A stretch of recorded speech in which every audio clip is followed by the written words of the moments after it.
That's all right. You just not rush out.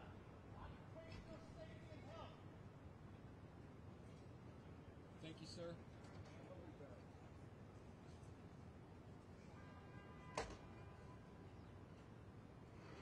I don't know how you ride these things. Good to know.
Excuse me.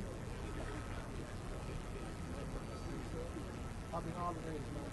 Much love.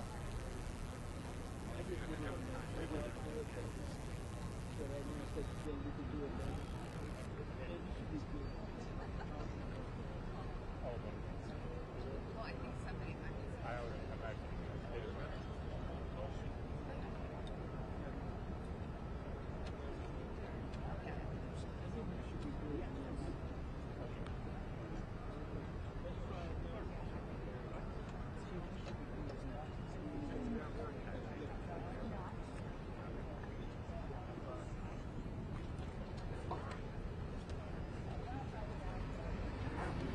Testing 1, 2.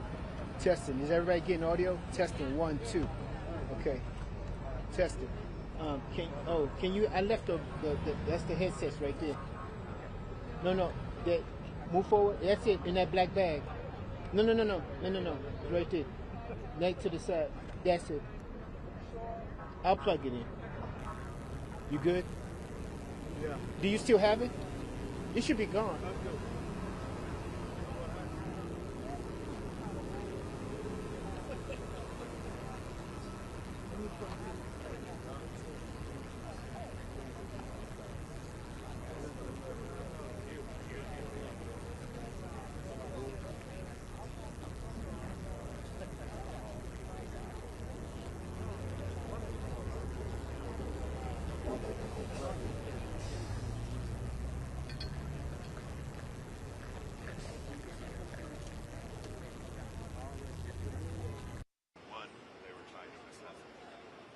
that sounds like, from what you could see on the sidewalk, the attempts to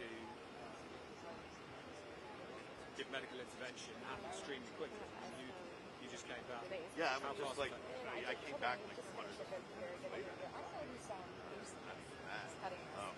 It's upsetting to see because there were a couple of National Guard members hugging each other that were obviously very upset. So how close were you to the metro station when you got there? Right across the street. What went through your mind? It's kind of surreal at first. So probably Again, a lot of people, we thought that it was just construction, going on. Even some of the security guards that came out were like, oh, it's probably just construction. But, obviously, it wasn't. Did you have any sight, any sense of the shooter, of, how this had unfolded? I just remember hearing them telling him to stay down. So I guess the shooter was struggling to get up, and there was just a lot of shouting to stay down. And it looked like they were, at that point, there was a police car there. Were these other National Guard or were these police? So I believe it was police, and there was, I believe, another National Guard on top of it as well. One of the people was wearing like a black hat, which I'm guessing is the other identification.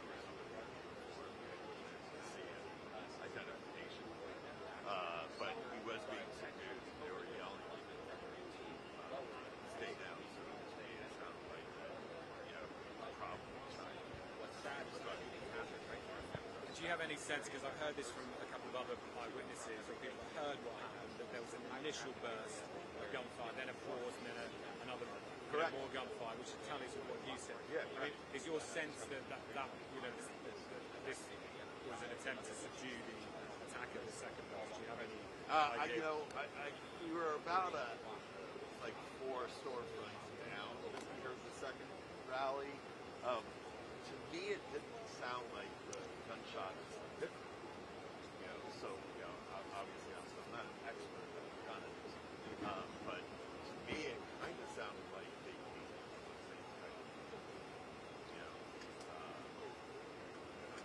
What was the mood? What were people saying to each other as you escaped this scene? Well, a lot of people were saying the same thing with that gunshots. A lot of the security people outside were like, it's probably just construction doing work, and that was noise from it. But then, obviously, when we walked back to the scene, it was not. Well, thank you so much, Mark, for bringing us your account of what took place here. And of course, remember, as I say, we are a block away from the White House here, so all of that taking place in what is one of the most highly secured areas on the planet. And there you have an account of the moments that that gunfire broke out and exactly what the response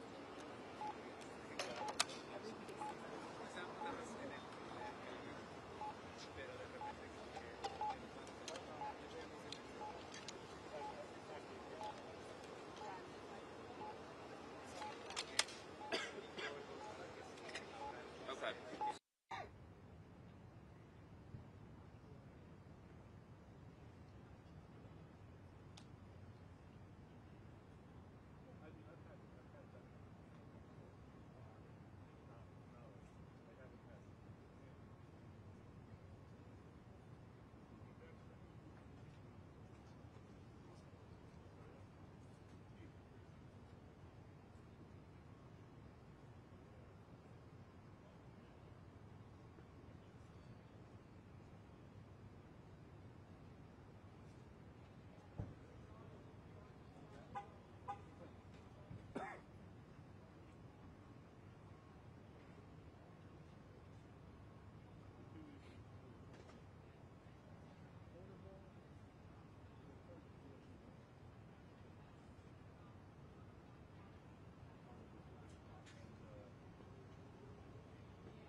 Bueno, ha sido una tarde crítica aquí en Washington, D.C. En pocos minutos las autoridades federales y la misma alcaldesa Muriel Bowser va a ofrecer una conferencia de prensa donde van a ofrecer los últimos detalles de este tiroteo que ha provocado una fuerte presencia policial aquí en el centro de Washington, D.C. Para los que no tienen una ubicación exacta, estamos a 2 cuadras literalmente de la Casa Blanca, donde a eso de las 2:30 de la tarde, un hombre, al parecer con una intención afirmada, según el mismo secretario de Guerra, Pete Hegseth, tenía como intención herir a 2 miembros de la Guardia Nacional.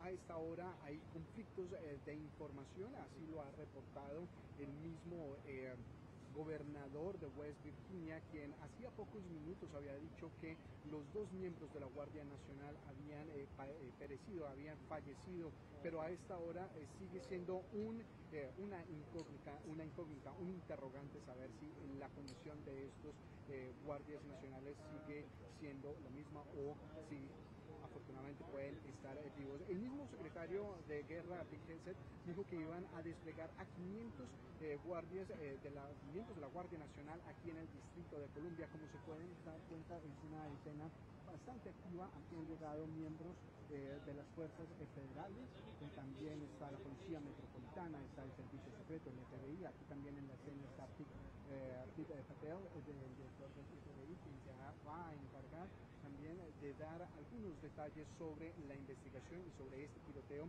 que pone en duda cuál es la situación sobre la seguridad aquí en el Distrito de Columbia. Esto de mi parte, regreso con ustedes.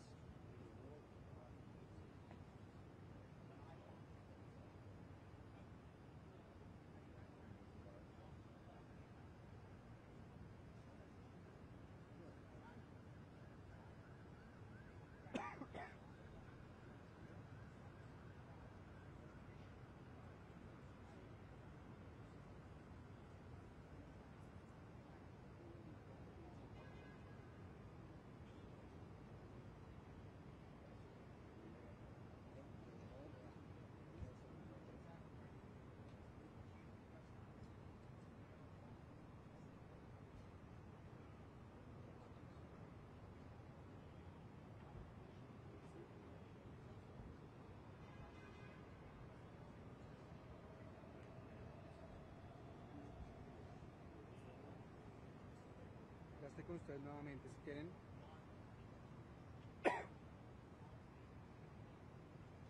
Yo tengo esa información.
Yo ahorita me tengo que conectar con un registro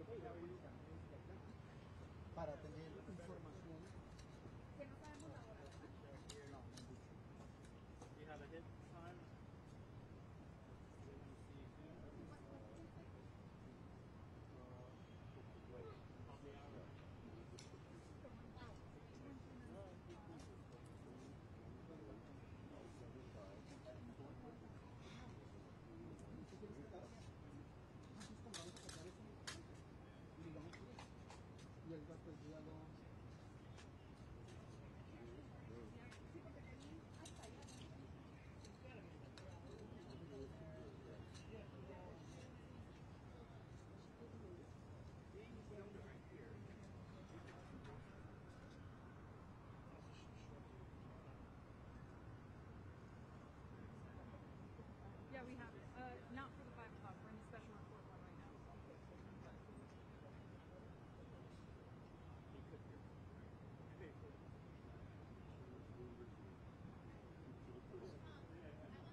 Are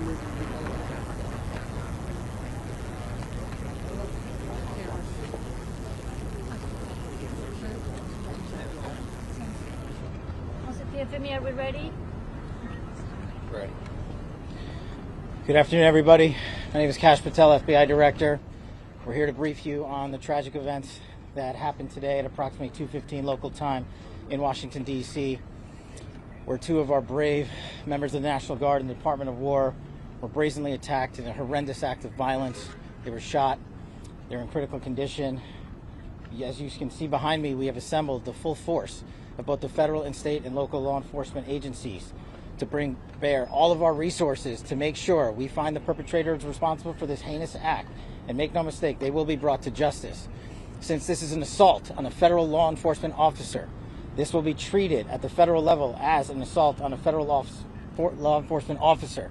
The FBI will lead out on that mission with our interagency partners, to include the Department of Homeland Security, Secret Service, ATF, DEA, and we're thankful for the mayor's assistance in this matter, the Metropolitan Police Department and their skills in investigating homicides and gun shootings in this city is exceptional. We will work together collaboratively because this is a matter of national security, because it's a matter of pride. President Trump has been informed. We've been in contact with the White House. We will shortchange the American public with no resources to make sure we find and safeguard our nation's capital right here in Washington, D.C., and bring anyone responsible for this heinous act of violence to justice. I would lastly like to add to the American public and the world, please send your prayers to those brave warriors who are in critical condition and their families. They are here serving our country. They are here protecting everyday Americans and citizens around the world in our nation's capital. They are the heroes of this day, and we must remember them on this day and every day, and their families and the sacrifice they have made. I will now turn it over to Chief Carroll of the Metropolitan Police Department. Thank you. Good afternoon, everyone. My name is Jeff Carroll. I'm the Executive Assistant Chief here at the Metropolitan Police Department. At approximately 2:15 this afternoon, members of the D.C. National Guard were on high visibility patrols in the area of 17th and I Street Northwest, when a suspect came around the corner, raised his arm with a firearm, and discharged it at the National Guard members. The National Guard members, there were other members that were in the area. They were able to, after some back and forth, able to subdue the individual and bring them into custody. Within moments, members of law enforcement in the area were also able to assist and bring that individual into custody. At this time, as the director mentioned, the National Guard members are being treated at a local hospital. DC Fire and EMS responded to the scene to provide first aid for those individuals and transport them to a local hospital. The suspect in this case was also transported for treatment at a local hospital. Madam Mayor? I'm Muriel Bowser. I'm the mayor of Washington, D.C., and I, too, want to send my thoughts and prayers to the families of the Guardsmen and to the Guardsmen who are in critical condition in a local hospital. I am joined by members and leadership from the D.C. National Guard, from the West Virginia National Guard, United States Secret Service, Deputy Mayor Pia, Fire Chief Donnelly, and Metro's General Manager Randy Clark, and we join with the FBI Director in ensuring that MPD investigates, the U.S. Attorney prosecutes this case to the fullest extent of the law.